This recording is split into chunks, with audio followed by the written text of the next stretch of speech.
Every now and then, a game comes out that stirs the culture war fires, but this time, honestly, I find the situation surrounding the games in question here to be more insufferable than really anything else. Today, I want to talk about Knight's Path, a low fantasy Sekiro-like game set during the Roman Empire, as well as another game called 1348X Vado. That's another game that's also set in medieval times. It apparently follows a non-binary lesbian female knight looking for her lost love. And now how these two games are being pitted against each other because I guess they appeal to different sides of the same coin, and it's annoying to say the least. And since there isn't enough footage of either of these games out right now on the internet, if you don't mind, there will be footage of other upcoming medieval-like games in this video to make up for that. And you may have also noticed that there's game names and covers being shown in the bottom left corner of the screen when these games first show up in the video anyways. Their names will hopefully be there, so you'll know which game is what that's being shown. Alright, let's get into it. So Knight's Path is a game being made by an indie studio that doesn't actually have a name. It's instead labeled on Steam, as seen here, under the two developers' names instead. Even the publisher is one of those two developers as well. So if you don't mind, I'm just going to call them Knight's Path since there's really no other way of making that make any sense here. But anyways, Knight's Path released their first alpha footage trailer that you're seeing on screen here. The game is labeled as a Souls-like open world low fantasy RPG game. You play as Ulrich. I hope I said that right.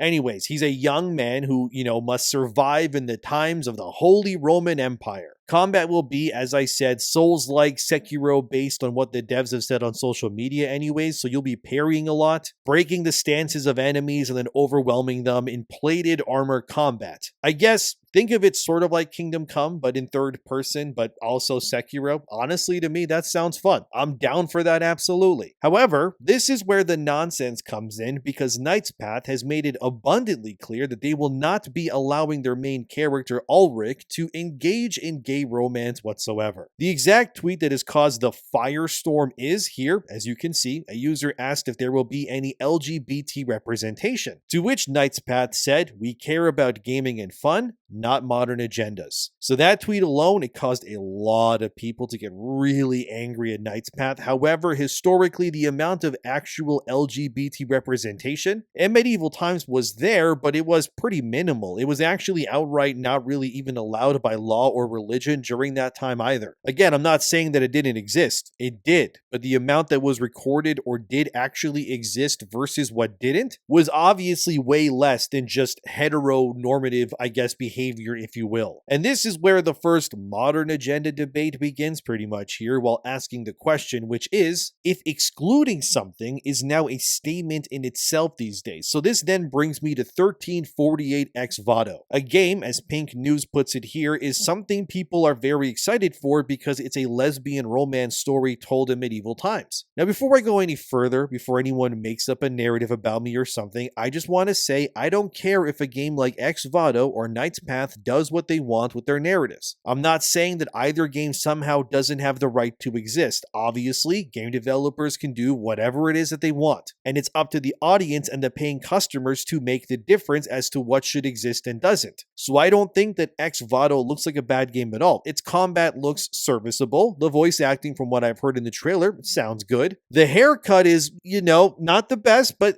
it's period specific, so it is what it is, but generally speaking, the game looks fine. I have no idea if I'll play it myself yet. I don't think anyone should boycott it or anything like that either, but I do find how the developers who made X Vado are behaving to be kind of eye-roll worthy, I gotta be honest. It's pretty obvious that the developers behind X Vado are very aware of Knight's Path since they said this recently on Twitter, which reads, "Don't forget to wishlist and note the release date on your modern agenda." Yeah, they're poking fun at Knight's Path for being pretty much the opposite when it comes to their stance on LGBT representation in medieval times, I guess. As you would expect, this has caused people to now take sides in this online argument. Personally, I think the whole thing is kind of stupid if I'm being honest, because the only thing that both of these games have in common is their setting. Besides that, it's very obvious that both games are going for entirely different experiences. Knight's Path seems more like a gameplay first, story second kind of game, hence the Souls-like tag on Steam. X Vado seems more like it's a story-driven game first and gameplay second, more akin to something like a Plague Tale if you ever played those games, which are fun by the way. I recommend both Plague Tale games. I enjoyed them quite a bit for what they were. Either way, I think this entire push to pit these games against one another is kind of stupid, because Vado clearly has more of a budget and manpower behind it as well. Knight's Path is a much smaller team. I mean, for God's sakes, like I showed you guys earlier, their studio name is just the developer names. They don't even have a studio name yet. But this is where I have to say that there is space for both these games to exist. Although, I do find it very hypocritical of the people defending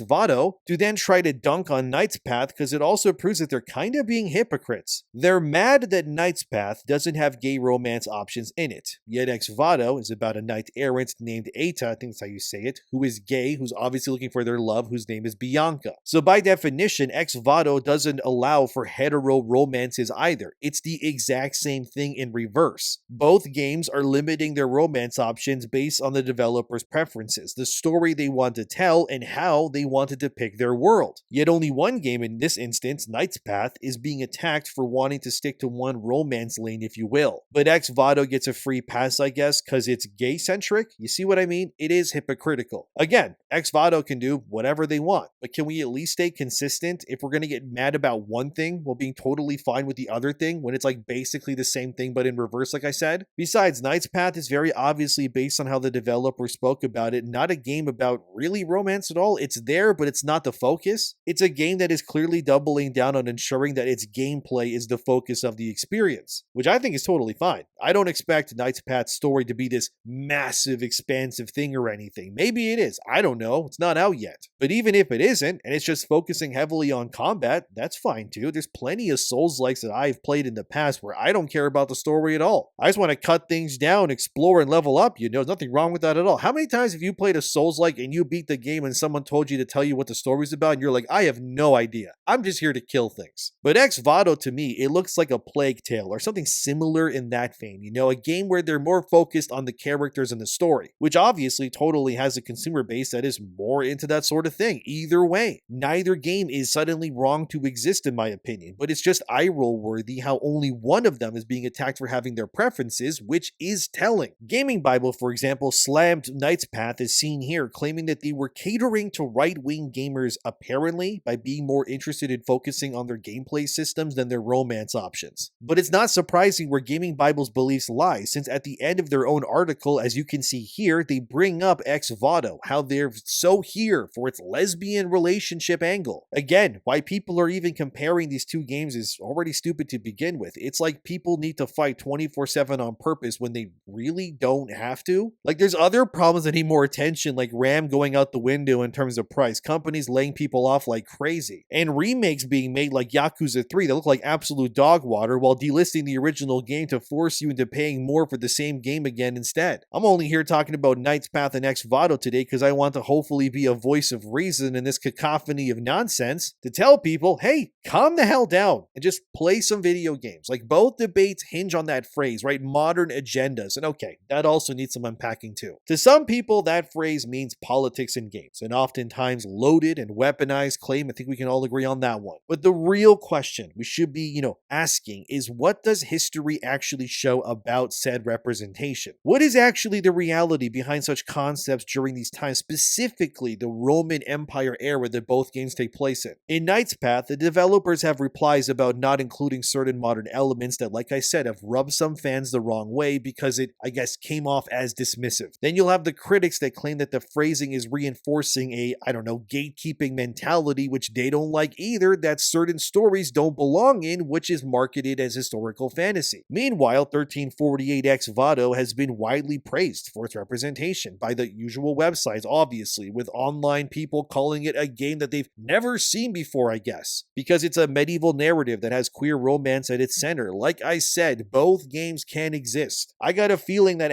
Vado game will be more favorably loved by modern game reviewers for obvious reasons, if I had to guess as well, because the lesbian angle is like the perfect bait when it comes to things like high praise from the usual websites, and I can only imagine things like the Game Awards will probably eat that up too, like they have in the past, no problem. But I also think, based on the Knight's Path's devs saying what they said, that quote of how they don't do modern agendas, it will just show up now in every review imaginable when that game releases too. And then reviewers will use it against that game and its devs to lower its score on purpose. It's going to be a mess and a headache pretty much is what I'm saying. It doesn't mean that LGBT representation didn't exist in medieval times. I'm sure it did to some capacity. But the obvious pathway that this will all go down will be that it means that neither side in this debate will really have a monopoly on history. But the obvious end game goal here is that both sides are now going to appeal to a narrative weapon often used in culture wars, which is exactly what is happening. As IndieGames.eu stated in their article here,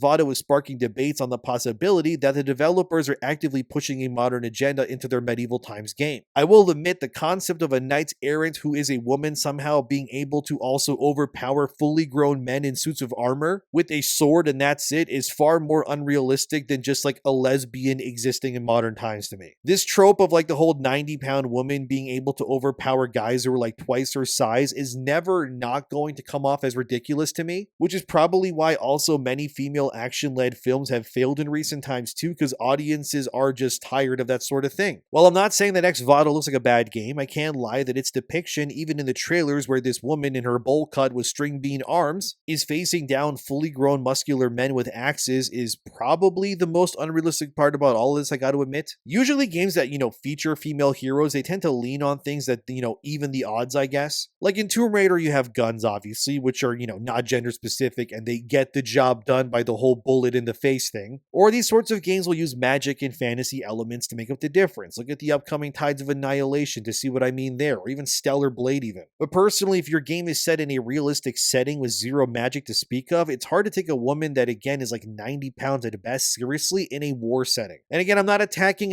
Vado here, okay? But it does make sense why some people would have reservations with a game like this. It's not even really the game's fault, but the actions of plenty of games that have existed before it that have tried to push the whole girl boss agenda thing time and time again and failing. The whole men and women are the same debate it's never been not stupid because it's completely fabricated and makes no sense at all. There's tons of differences between men and women, okay? And anyone who believes that there isn't, they're just kind of lying to themselves. Like my girlfriend works out all the time, even more than I do actually. But when she and I arm wrestle, it's not even a contest. You can use both her arms. I'm still going to destroy her in sheer strength alone. It's not to say that I'm superior or something, okay? It's biology. You're stronger than me in other ways, okay? But when it comes to sheer strength of muscle, I mean, come on guys, why are we lying about this? That's more so what bothers me, I guess, about Vado. It just feels like a character that wouldn't really exist in that time period that could reasonably survive given the circumstances. I don't care if they're lesbian, but it's just the believability of the world and what the main character is capable of doing, It's sort of like in A Plague Tale. In that game, you play as Amicia, and that game at least made it realistic where Amicia can't just go 1v1 against a knight and win, I guess. Amicia had to use gadgets, the environment, and stealth to win because she's like a 90-pound girl facing fully armored male knights. Like, it makes sense. This just reeks of a suspension of disbelief. But I guess it's a video game, so it is what it is, right? Maybe there is magic in the game. I don't know. The game isn't even out yet. Either way, I'm not going to tell people to boycott or that I hate Vado. I'm not. I'm just telling you that what I think from the footage that I've seen is all. I'm sure the game will review well due to what it pushes. Maybe it sells well too. Who knows? Either way, it's no skin off my back. I mean, Vado's also $40 USD at release. So yeah, it's probably going to do well at that price because it's not that expensive. But maybe Knight's Path is pissing off the right people because it's seen here. You have tweets where the Knights guys confirm that they will have jiggle physics in their game and the usual types are really angry about that being implemented. And people are mad at Knight's Path. But hey, I mean, it's working, right? Like, look at this post from just a day or two ago where this Taylor user screenshots to tell everybody that she's unfollowing Knight's Path. That's not the point, but like, notice the follower count there, right? 15,000 for Knight's Path at that point, right? As of this video being made, they're currently at 34,000, almost 35,000 followers now. So they doubled and then some since all of this backlash happened, which is, hey, that's great news for Knight's Path. But the delusion is still strong with this, man. Like, you had a user with a Henry profile picture from Kingdom Come 2, which kind of tells me everything already, but they said this about Knight's Path too. Let me read it for you. Glazing the dude bros is never a good idea. They will hype you up on here, but they will never buy your product. Meanwhile, queer people are the ones who make fan art, fanfics, which keep your fandom alive. And actually buy and support your product, such a dumb hill to die on. I mean, you gotta respect the delusion on offer here to claim that dude bros. I think you just mean ordinary people who just buy video games somehow don't support the games that they champion, which is just like a flat out lie. Like, if really, is that why every Souls-like game that does well, that is so called because the dude bros liked it, I guess? Like, why did Stellar Blade do so well? That the owner of Stellar Blade at Shift Up is now giving his team Nintendo Switch 2s for free and cash bonuses like every other month now. Not even lying, by the way. Like, just this month in January alone, the Stellar Blade team was also gifted $3,400 in cash bonuses. They got new Apple Watches and AirPod Maxes by the owner of ShiftUp for how well their games are doing. You think ShiftUp could afford to give away that much for free to everyone if the, I guess, dude bros, as you put it, didn't show up to support Stellar Blade the way that they did? The same dude bros who bought Hogwarts Legacy, which made that game reach, as seen here from tweaktown.com, 40 million plus copies sold, which is more than entire franchises combined in a single game release. Yeah, the dude bros definitely didn't show up for that one game, except that they did. Or even go look at Space Marine 2, a game where you only play as men slaughtering Xeno scum, which, as seen here, sold over 7 million units in a single year. Oh right, the dude bros did show up for that one too, didn't they? Do I need to keep going? The point is that these dude bros, as they put it, which again they say in a condescending manner, but it really isn't, are actually the ones who show up to buy the vast majority of video games, and they are, whether these types want to admit it or not, the dude bros, or as I like to call them, just gamers or players, I guess, are the backbone of the games industry as a whole. You gain everything by appealing to the vast majority of players out there who, whether you want to admit it or not, are usually hetero male players. Like, that's just what they are. It just is what it is. You can get offended, but you have to look at video games like in a similar sense to like the makeup industry, okay? The people who sell makeup would lose everything if they didn't cater predominantly to women specifically. Sure, yes, I know gay men wear makeup or whatnot too, but we're kidding ourselves if we somehow don't admit that yes, the vast majority of makeup is bought by women, right? It is. And that's video games too. They'll try to push the narrative that it's 50-50 male-female. It isn't. Men buy and play games more. It's not a superiority thing, okay? It is what it is. And you lose a lot clearly by not catering to what they want. Unfortunately for the games industry, the push of modern agendas, if you will, has caused the vast majority of people who buy and play video games to develop pattern recognition against the things they don't want to buy or play. Again, I'm not saying that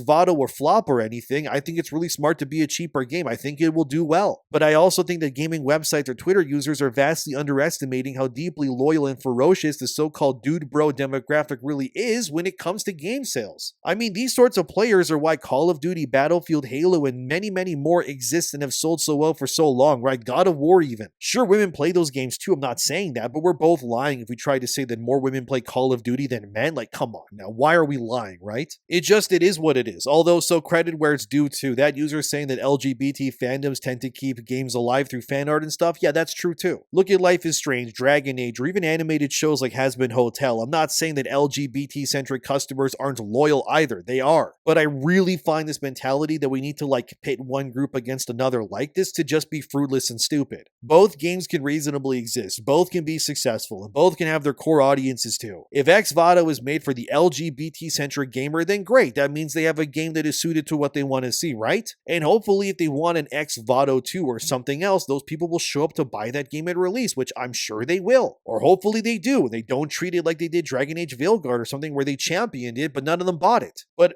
Vado is cheaper, so it's probably going to work out for them either way. But on the flip side, the people who want Knight's Path, which currently doesn't have a price point, but I would wager it'll be somewhere in like the $30 to $50 range if I had to guess, will likely also find its own hardcore audience as well. And unless the game releases and it's bad and it's buggy and whatever else, well then that's a different story. But either way, pitting these games against one another is just stupid, you know? There's room for both of them. There's really no need to act like one of these has to fail to ensure that the other one somehow wins. From what I understand, Vado isn't even open world or like a Souls-like, so already they're entirely different in what they're going for anyways. I'm sure people will still pit them against one another regardless, but it is what it is. That's the internet. Like, what are you gonna do? But this whole that we have to belittle straight male gamers or something has never worked. It never ends well. All you do when you attack that demographic, which is monolithic in size, by the way, is hurt your own projected sales targets for literally no reason. Do I think the Knight's Path devs should have said that modern agenda comment? Honestly, probably not, no. They should have just said we want to make a low fantasy action RPG that is fun to play, and we don't have the resources to focus on stuff like multiple romance options or having women playable in the game. And that would have been totally fine, because again, apparently anyways, there's a few people making that game, right? So it makes sense. You can't reasonably expect a development team with like single-digit numbers in terms of developers to have the resources to somehow make a game that has all the bells and whistles that you expect out of a game with like 300 developers behind it and like $100 million.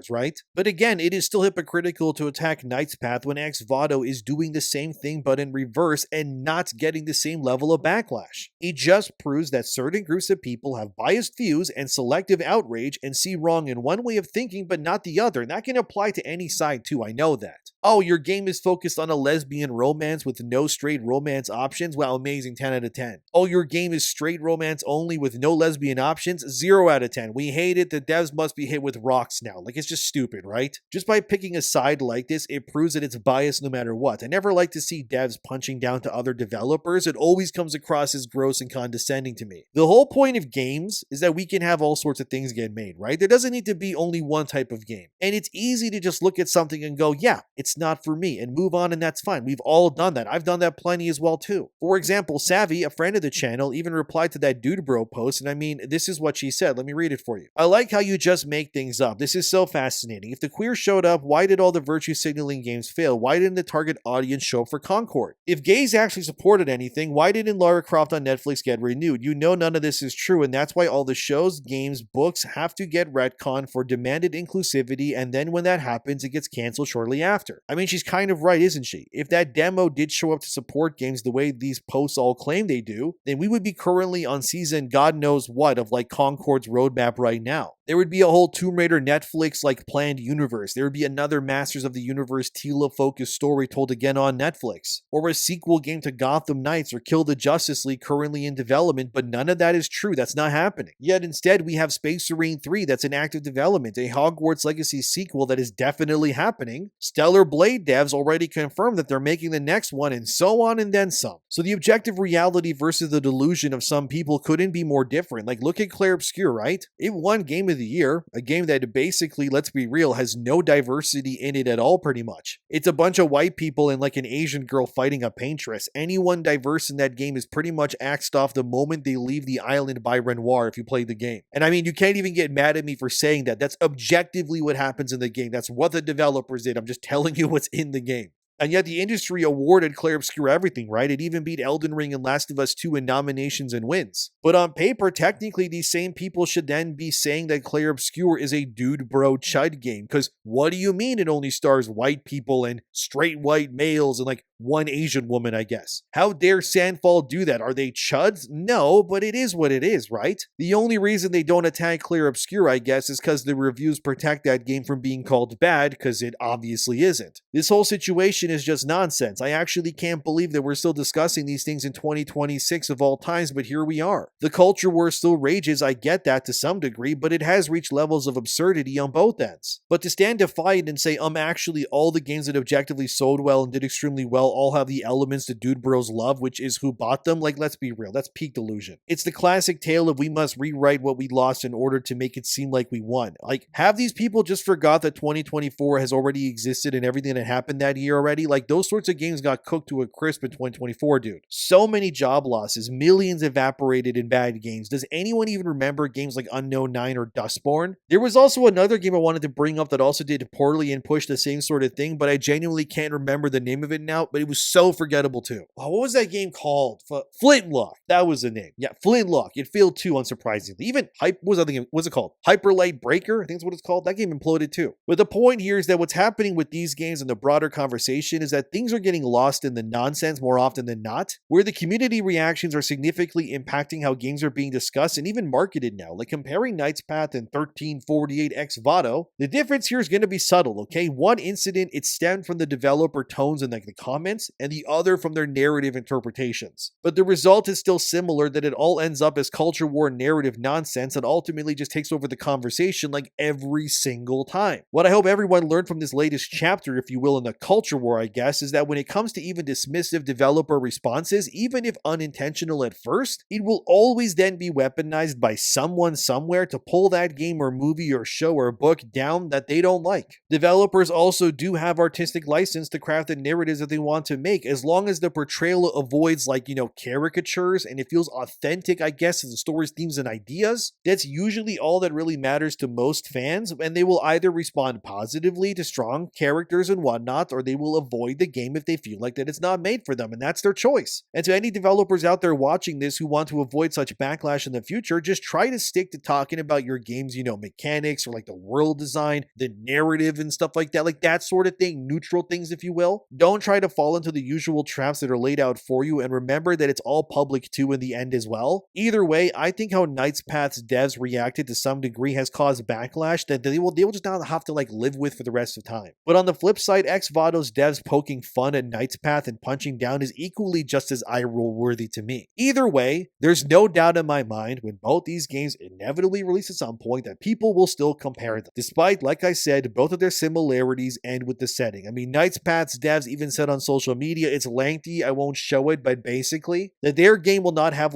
goblins and stuff like that in it, but it will have low fantasy, so there will be fantastical elements to the game like magic and such, but it will be treated like they're miracles, as if they're things that mankind doesn't really understand at all. There will also be giant snails and dragons. Well, I don't know if dragons are low fantasy, but there you go, but not exactly, like I said, a fair comparison to Vado, which is apparently just a knight-errant lesbian chick looking for her love. They're just totally different games. I guess the message I want to cement here is I want you guys to be smarter than this. Ask questions, sure, look at what's being said and think about it first before you respond to something. And really ask yourself if you responding at all is even a good idea, or what's getting said is just meant to weaponize you as well. I always tell you guys to think and use logic because, yeah, it's important. I know it sounds obvious, but unfortunately the internet and its discourse does not run on logic at all these days. It's just people howling and screaming most of the time, just wanting to be angry for angry reasons. Like I said, I'm fully aware I've attributed to that sort of mentality in the past, and as I've said in videos earlier in January this year too, I am trying to turn over a new leaf here. I'm trying to ensure that people don't go fully insane if I can help it. We're all better than this, so we all have to work to make sure that we don't stoop to these levels. Whether you are pro Knight or